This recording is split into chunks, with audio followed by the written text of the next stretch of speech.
So guys, we're going to somewhere, I don't know, outside of Berlin to fly our drone today. So we will try out the Mavic Mini and we'll show you later in this video how it goes.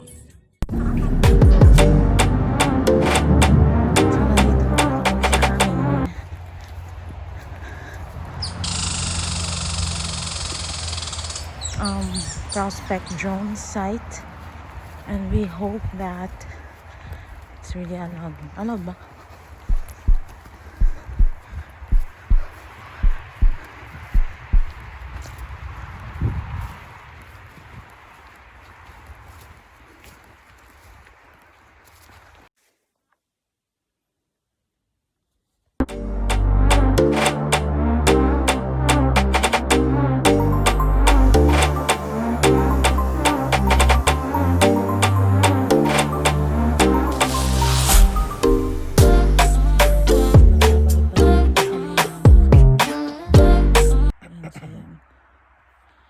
At yung drone namin, hindi namin alam kung nasan na. Nandito kami sa may forest thing. Dito sa may Brandenburg. Huh?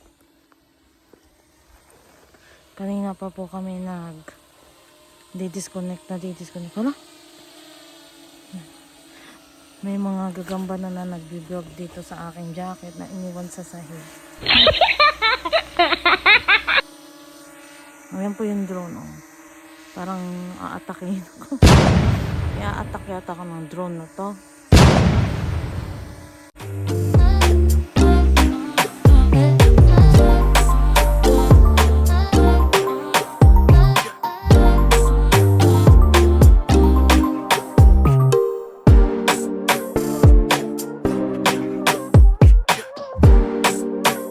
So guys, we're on our way to sign our contract for the new apartment where we are moving into.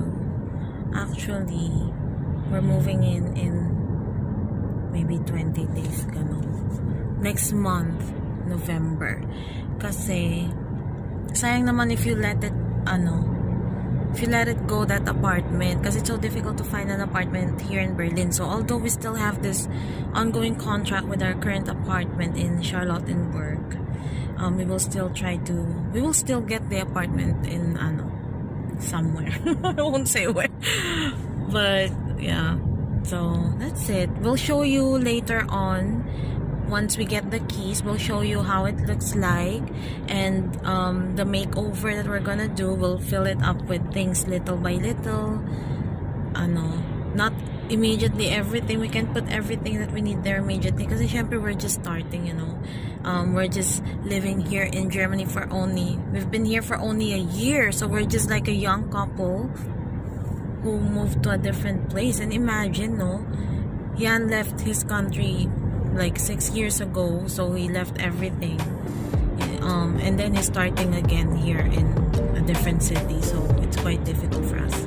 So we will find out how it's gonna be, and we'll take you to this journey. Lipat bahay na naman po kami, but hopefully this time the contract is 3 years, so we'll stay there for 3 years. That's it. Sabi niya, hindi lang daw 3 years yun. So he's hoping that it will be longer than that, because the contract pala is at least 3 years. That's the minimum stay in that apartment. So we will keep this apartment because we're also tired of moving out. Imagine, we've moved from Cavite to another place in Cavite, and then we moved to Baguio, from Baguio to Antique, and then Cavite again, and then hopefully this is the last time we're moving out, or we're moving, I don't know. We're just addicted to moving, because I don't know, we're just like that. It's just so exciting if you always have to start something. I don't know, it's just, we're just like that. We're so adventurous, and that's part of our lives, that we love change, we love upgrading. I mean, even if it's not an upgrade, we feel like, every time we change something about ourselves, it's like you upgrade something and then you always start something new. That's really good. It's like starting a new project as well. What can you say? Shy ka? Nahiya ka ba? Bawal magtagalog. So ayun guys. Ang ganda naman din dito oh. Pero pangit daw dito, sabi niya. So ayun po, excited na po kami. At excited ako masyado. At least we have a long gap in between our move. So not like before when we got our first apartment here in Berlin. It was only for 4 months, and then from Gifhorn, we arrived in Gifhorn in September last year, and then October 1 we moved to our apartment in Berlin, which is originally just a temporary apartment. For 4 months we've stayed there for 4 months until January. So we haven't seen the apartment before we moved into that apartment. So that is why we didn't stay there longer. We didn't extend the contract. And that's why we moved to Charlottenburg or West End. And this apartment,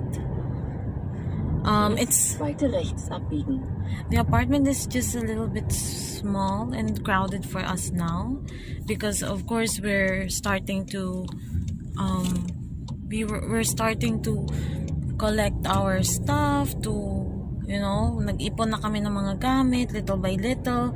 So the apartment is just getting a little bit crowded for us, and just it's not just a permanent apartment, or it's really not for us. Are we here?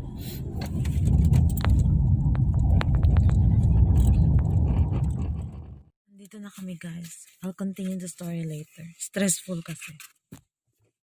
So ayun na guys. Like what I said earlier, to continue the story, the apartment where we're currently living in Charlottenburg is already too crowded for us. So that's why we tried to look for an apartment which is just around mga 25 to 30 square meters bigger than what we already have. So ayun, we've already signed the contract, and we will just wait for turnover of the keys, and then probably mga next week or in 2 weeks.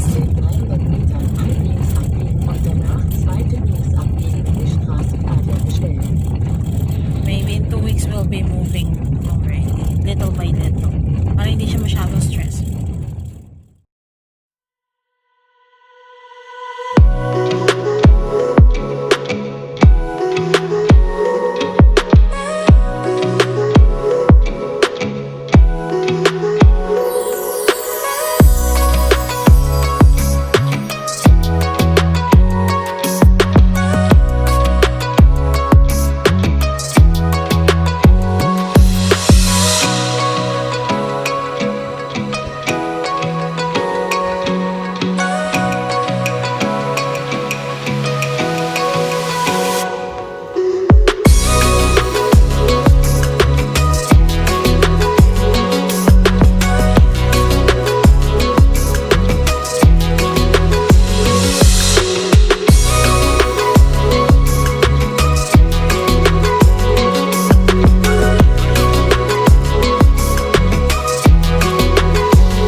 Here in the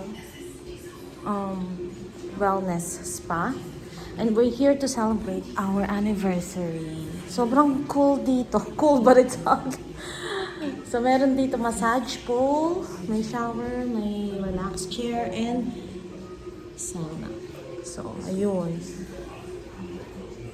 Tapos nagpalagay kami mga candles. So to celebrate our 2nd anniversary. Siya nag-order ng food. So this is the toilet. Yeah. And then you can have, to make it more romantic, you can have an extra, which is the candlelight. Tapos, kung wala kayong dalang mga things like towels or whatever, you can rent it here. Kasi yung massage pool, nakaka-relax talaga. And, ayan, yung sauna. Ayan. So, yeah.